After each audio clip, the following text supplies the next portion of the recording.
Right. Progressing on to next paragraph. The protection period simply speaks as to how many days from the end of the listing period you have to be protected from any other person that have previously seen this property so that you can receive compensation. However, if you look at item number 2, you will see that you only have 10 days to produce the names of the people whose attention was called to the property during this listing. And when it talks about the names, it primarily refers to showing agents. Because very seldom you have an opportunity to actually get to know the names of the people who visited the property represented by their agents. Does that make sense? Yes. So just list the names of the agents? Correct.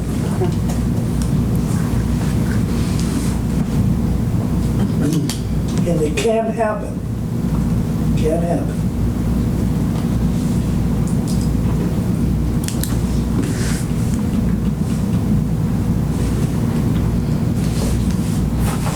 How would you know if someone did that? You have to play investigator sometimes. Oh, if you smell something funny. Yeah, and sometimes it happens more frequently, unfortunately, at the high end. At the high end. Yeah, when you want it the most. Because you have a property that is out there on the market for 3 months, 4 months, 5, 6 months, and somebody comes in a week before the listing ends to look at the property. They're just started the process of identifying properties, and then 2 weeks after the listing expired, they show up again with their buyer's agent, second showing.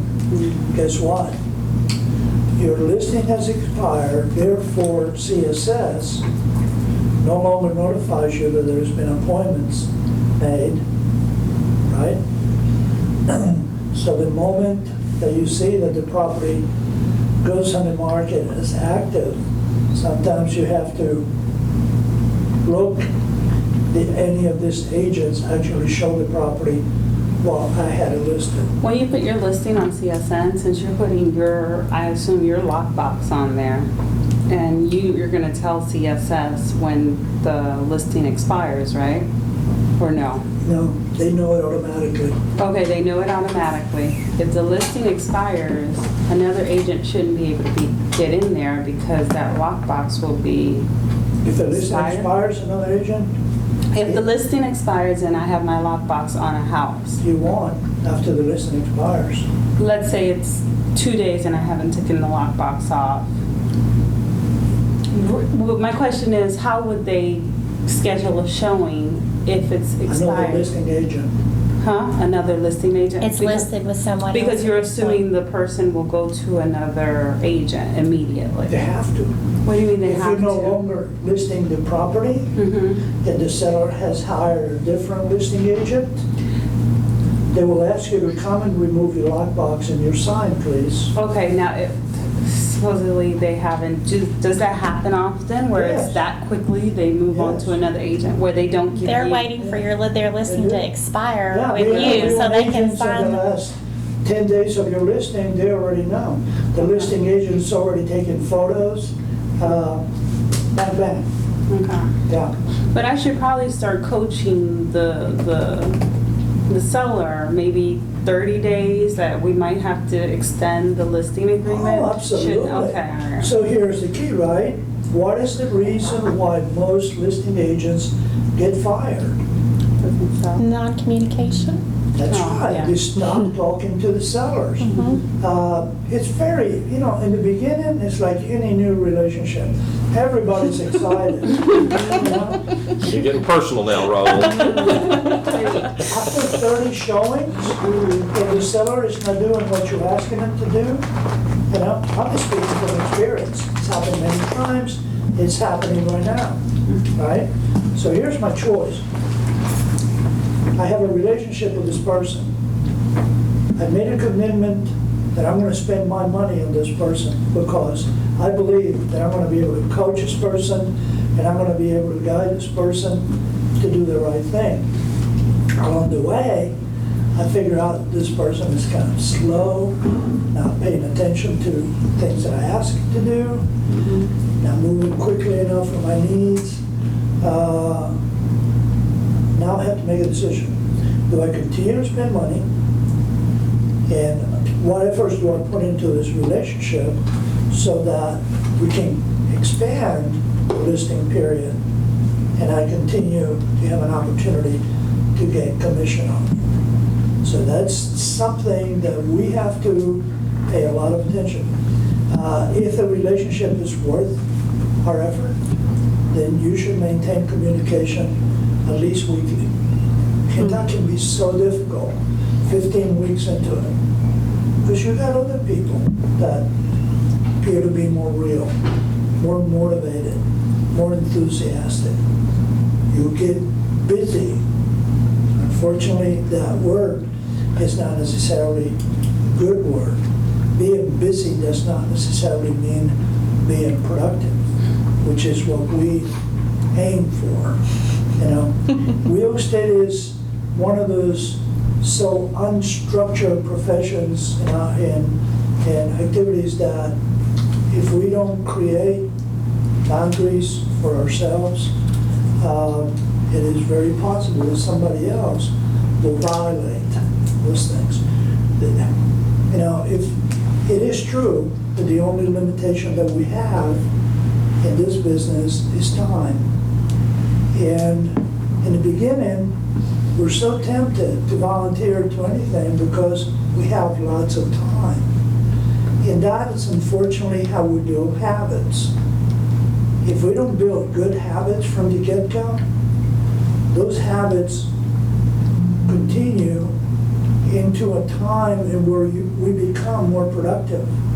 And if we don't correct them in time, we violate our own needs and our own goals, business and personal.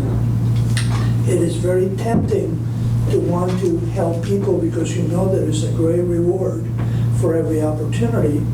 And so we begin to violate first business guidelines in terms of what should be done, how many hours you work, how many days you work. Then he starts getting into the personal side of it. You mean I'm not supposed to be painting for my listing? So right. So you know, so we have to have a plan. We have to work the plan. We know one thing. This is a business of relationships, and the reasons why we have relationships is so that we create prospecting opportunities, and so that we stay true to that norm. It's not, the purpose of building relationships is so that we have more opportunities. The way we have more opportunities is by staying in contact with people. Not just the people that we know, but expanding the number of relationships that we have. And being committed to doing those things that are most important in our day. Contacting, creating new opportunities, expanding their relationships, and maintaining those relationships that we already have. Particularly those people that are already expressed enough trust in us and giving it this. So when we fail to remain in contact with our sellers, who are by extension the people who are given opportunities to us to get buyers, because guess what? Every listing should create at least 5 opportunities for buyers. In the best case scenario, 10. You know? So you start doing the numbers and you go, wow, if every listing creates an opportunity to have 10 buyers, you know, that is, I want more listings. That's what this business is all about. Listings. Buyers are great, but buyers come as a result of listings. Do you think that we would have as many buyers as we have if we didn't have as many listings as we have. Because the listing is part of creating what Frank talked about on the marketing side. The just listed, just sold creates an opportunity for more lead generation, which is new business, referrals, and repeat. And so that's where it's all about. So it's funny how all of this, if you start connecting the dots, it's intertwined into a very simple formula. You know, that's what Frank says, that real estate is basic. Is it? Because it is. There is no big secret, you know. And so this part right here may just be about a listing agreement, but I want to take the opportunity to tell you that along the way, we become bored, we become upset sometimes, our own clients. But remember what it's all about. It's about the promise that we made to a client to help them with the sale of their home, to be honest, to tell them the truth, to guide them, and to get to closing and funding so that you can get paid, so that you can do it all over again. You know? It's sweet. It's sweet. It's a get-rich business. It all depends as to what you want to do with your time, how you choose to spend it. So if you're going to grab one of these people and you think that they're going to consume 50% of your time, it's not a good formula. I will refer this person. If you say, you know, I can comfortably handle 10 listings at one time, you know, and that 10 listings generate a potential of 100 buyers, then I could probably convert 40% of those. That's a good number. That's a good number, you know, to have. Just if you can do 30 transactions a year, okay. So now you're ready to implement the next step, because it's all about what? Systems, right? Because systems create leverage, and leverage is the key to success. And that's what we're after here. We're out to fund our lives by what we do. And so in the beginning it's a little messy because we're not very structured, but it is important that in the very beginning you get it right. Because if you develop bad habits, because I have more time on my hands, that can later, unfortunately, impact your behavior. And so it's about controlling your behavior. Sorry. So I just got into a tangent here, but it's all connected. I just want you to know. So the point here on the 10 days, you know, providing names, on the 30 days extending, the point is to, prior to get to that point, you maintain such a great relationship with this seller that this seller will not want to go anywhere else, because you have guided them, they have trusted you, you tell them the truth, and you're adjusted to the environment of the market. You will sell it. One question, Ronald. Yes, sir. Okay, so let's say that there is a sale effected under this protection period. The home is now listed with a new selling agent. Do we receive our portion of the commission, let's say the 3%, and the new listing agent gets paid, and the new buyer's agent gets paid? So now they're paying essentially a 9% commission? No, not necessarily, because if you did not declare within 10 days the names of the people that are going to be... Presuming we did everything right, and we're entitled to payment. Mm-hmm. Is the seller now paying 9%? Depending on what agreement they had with the...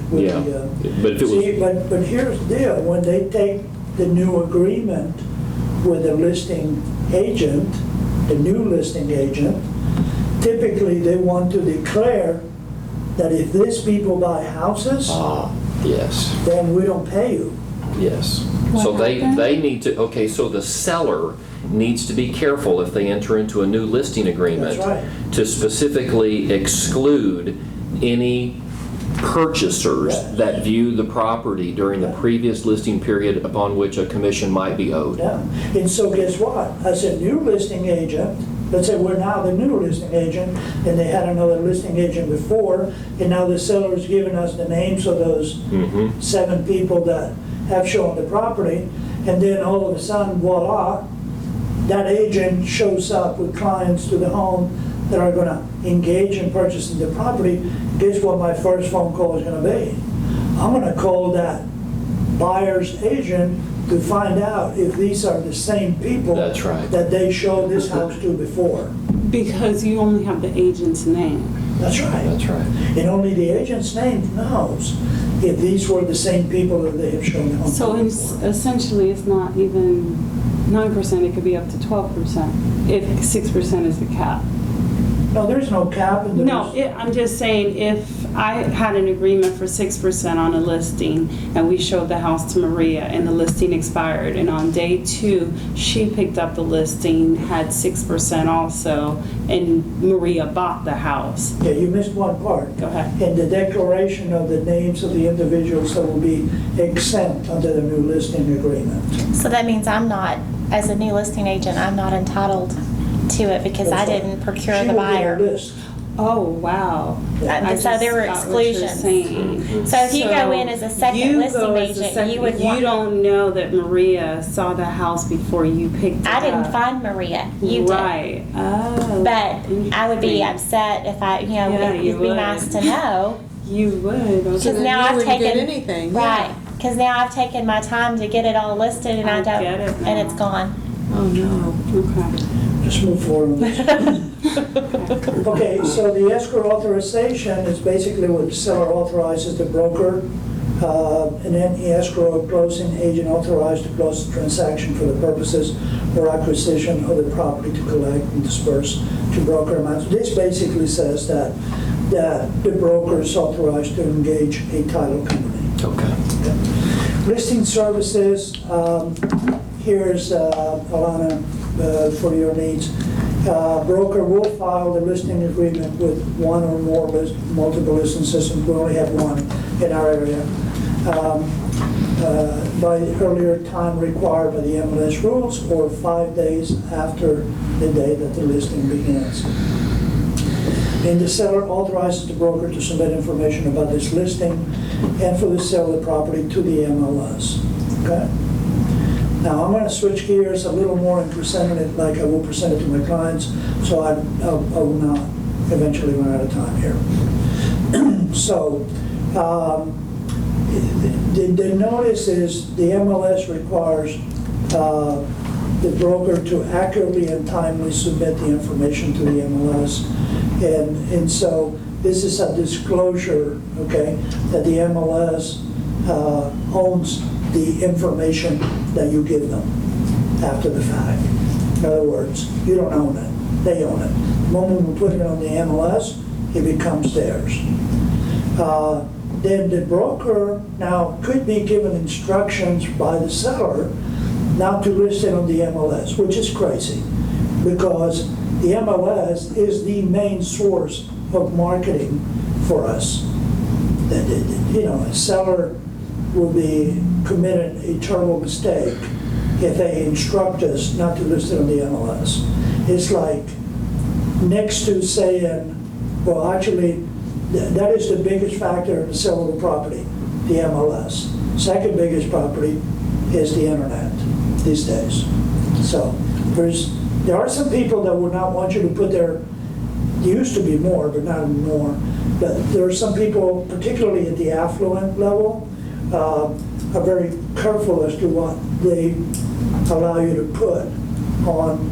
Because it's for everybody to see. Online.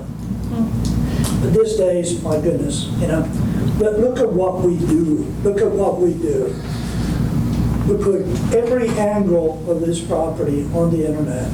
We have Google Maps. We have the bird's eye view. We have surveys. We have floor plans. We have amenities. We have the features of the home, all the upgrades. And what do we do next? We'll give them a key. We'll put it on the front door. So we're putting a lot on there, and we're gonna get into that in a second. So you can understand why some people may be reluctant to want to share so much information. Everybody wants to sell the property. 90% of the clients will never object to the things that you're about to do, but some of them will. And you have to be gentle. Sorry, Frank, you had a question. Does the HAR prohibit us from putting in a later MLS date if it's justified for extenuating circumstances? Okay, did I hear a double negative? Oh, you may have. Well, what I'm saying is, let's just say, for example, that the seller wants to Did you make say, it. does it allow us to postpone entering the information into the MLS? Yes, Yes, By if the this. seller authorizes it. yes, absolutely. Okay, Yeah, we're bound by our agreements with our clients. great. So the MLS puts us in a situation of entering this information into the MLS for one reason, to prevent monopolization of our clientele Yes, and limiting them from selling the property, from cooperating with other brokerage yes, firms. yes. Otherwise, we could take all the listings we wanted to, put assign yards and all the properties that we take listings for, and never share them with anybody. It's to the mutual benefit, and it speaks of the mindset of abundance, right? That we share this information. Because the more we share, the better results we get. In my example, this would have been an instance where my guy was in Detroit in town, although his home is not quite ready because of the painting and the repairs. This would have been a good, which I didn't do and he's gone now, this would have been a good box to say, we're going to go ahead and sign the listing agreement and have this date put in here, but you think it's going to be 2 weeks before the repairs Yeah, are but fear complete? not, fear not, there is a Another- recourse for that. Yeah. Okay. Yeah, fear Yay. not. You don't have a gun to your head. Okay. Yeah. So access to the property, okay? And so this is very elementary, but we'll go through it anyway. Authorizing access is where the seller basically gives you permission to authorize another person to enter the property into the security codes. That's another thing that we put on not only MLS, but we put it on centralized showing, which is really an extension of the MLS, and we'll give them alarm codes and,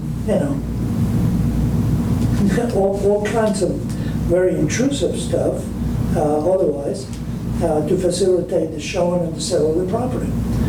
So here's one thing that we make a promise, that we're going to show the property within reasonable times, okay? And but they're authorizing other brokers, associates, inspectors, appraisers, contractors to access the property at reasonable times as well. Now, not only allowing licensed agents, but we're talking about Joe the plumber, we're talking about Frank the electrician, we're talking about Raul the janitor, we're talking about all sorts of individuals that may not have a code of ethics, that may not have a criminal background. Now, how do we do that? Well, we do that by using our common sense and understanding that they have given us access and authorization to a property that may contain valuables and people that are now in our hands because we simply got the key and we got codes to alarms and information about this property that most people wouldn't have. So we have to exercise caution and due diligence, and when we allow other participants in. I do one thing, for instance. On every listing that I have for my own convenience, I put 2 lock boxes, a Supra on the front door and a combo box on the side door. Okay, I do that to facilitate access to the property, but I have to utilize due diligence as to who gets access to that combo box for my personal benefit of not utilizing my time to facilitate access where it's necessary. For instance, if I need to allow someone to service the home with the authorization of the seller, and I know the individual is trustworthy, I now prevent myself from spending 2 hours allowing a contractor to go in there to paint a room, so long as I know who this person is and it had authorization from the seller to enter the property. So the combo box will give them access to a secondary key because they don't have a super key. I know who my painter is. I've used him for 11 years. Okay, I know that is going to help the situation, and so I do that. But that's far different from putting a combo box on the front door and then listing the combo number on the agent remarks on the MLS. You will see that from time to time. To me, that is, is beyond reasonable. When we were looking for a home in the Woodlands, I thought it was so weird. I called an agent to look at a home, and he just texted me the combo number. Yeah, and that's I it. went to look at the house, and it was kind of weird. Yeah. Oh, my. Yeah, that's unreasonable. He didn't meet me. Yeah. Me and my husband saw the house on our own, and he said just lock Yeah, up when we were done. I was No, like, Wow. we don't do that. We don't. their stuff was sitting there. I was like, Unbelievable. Oh my God. It wasn't even vacant? It was, no, that's crazy. All Oh, right. They also are authorizing scheduling companies like CSS to provide information to enter the property. They're also allowing us to put a key box or a lock container on the property to have access to the property. And it gets very, very, very specific. And it also talks about the fact that there are risks associated and that we're not responsible for anything that occurs as a result of having the lockbox in front. For instance, unauthorized entry, theft, property damage, personal injury. It doesn't get any worse than that, right? So we have to remember, just because they give us authorization and they're telling us that we're not liable, it doesn't mean that we cannot get sued by some attorney who determines that that was an unreasonable event, like the one you just expressed. Okay? yeah, because that's. That is beyond reasonable. That's unreasonable. So the seller also has an authorization to tell us, no, don't place a lockbox on my property. Does that happen? Sometimes it does. When? We only want accompany showings. We want you to be there each and every time that the property is shown. Do you want to do that for every property you have? Depends on the Probably property. not. Right. If it's a $1 million property Multi-million, yeah. that is reasonably priced for market condition, you probably would agree to do that. Sometimes I'll give you a very quick example. I took a listing 5 months ago that was precisely there, $1.2 million property, 5 blocks from the office, and where he wanted me to make sure that somebody was available each time the property showed. Now, I'm a busy broker, as Frank would put it, and so what happens is I know that I may not necessarily have time to go over there and open the door, but I have an agreement with another agent in my office that if that situation ever came up, that person was, and I was willing to compensate him or compensate her. Well, we had that agreement. If the situation comes up, will you do me a favor and go and open the house? Well, guess what? I'm just under that minor technicality. I got the agreement. Did the house sell? Yes. Not only did the house sell, but that seller brought a great opportunity. And one day we sat around this very table and we closed 2 properties, and everybody's happy. You see? So sometimes you have to go along with it But don't make every listing one of those. Okay, just use your common sense, because your time is the most valuable asset that you have. Now, very important, there are situations in where you may list a property that there is a tenant living in there. You cannot put a lockbox on that property unless you have in writing, authorization from the tenant to place a lockbox. Okay? And then when you put it on CSS, you don't give them the seller's information. You give them the tenant's information to contact to enter the property. Make sense? Mm-hmm. All right. And then he talks about liability, that we're not responsible for personal injury or property loss. And the seller assumes all risks. And then has it in big bold letters, says, except for loss caused by the broker, seller will indemnify and hold the broker harmless for any claim for personal injury, property damage, or any loss. Then that's when we get into the part of cooperation with other brokers. Something that I want to make you aware of, this is important. When the broker represents the buyer, I mean sort of a buyer's agent, typically would pay 3% to the brokerage firm who represents the buyer. Remember the sub-agent part. What is a sub-agent? Is a person who doesn't represent the buyer. But guess what? It's only indirectly representing the seller. What does that mean?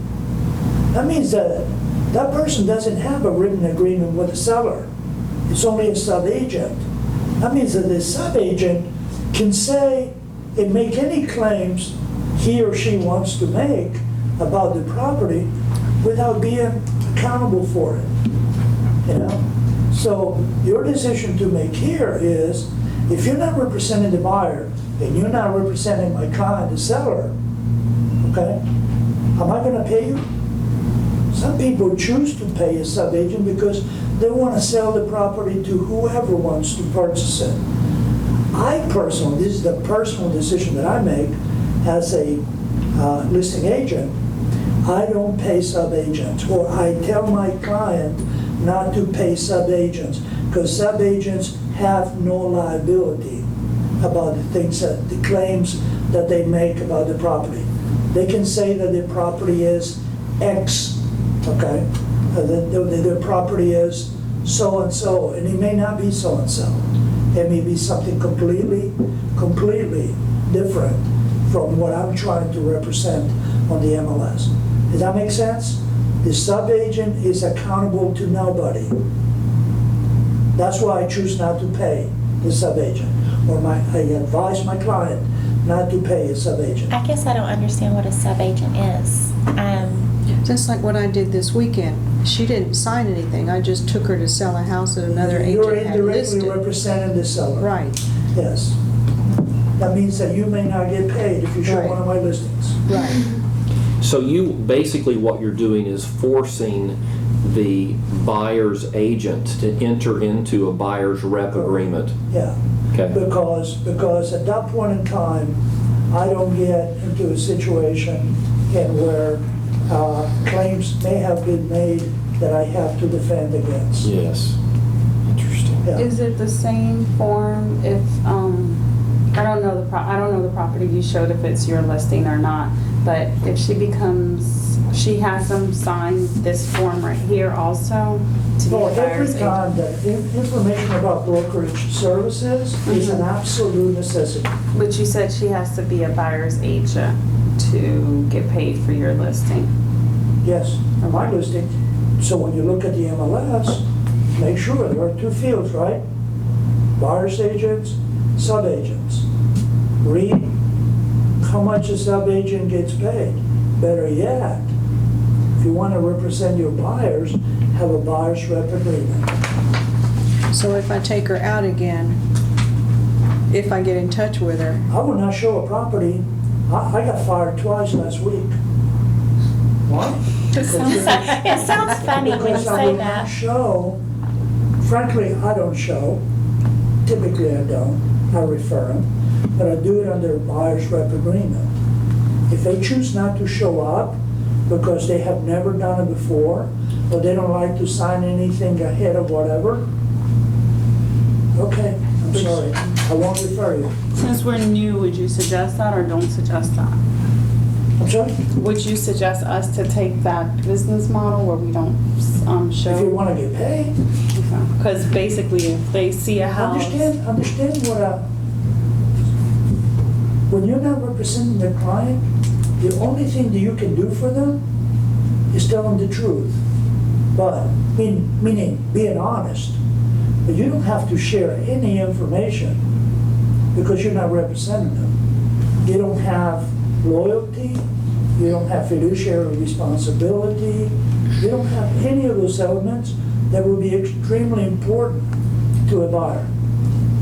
If you say, okay, let me show you the comps, let me show you all this, you're giving away your services. You're wasting your time. So if I get in touch with her and tell her that I finally get in touch with her and tell her I found the property that you wanted at the top of your list, the house that you like, we want to go see it. Look, it's Should I very tell her to come simple. into the office and sign? Yeah, I wouldn't even put it that way. Look, I want to do a great job for you, Maria.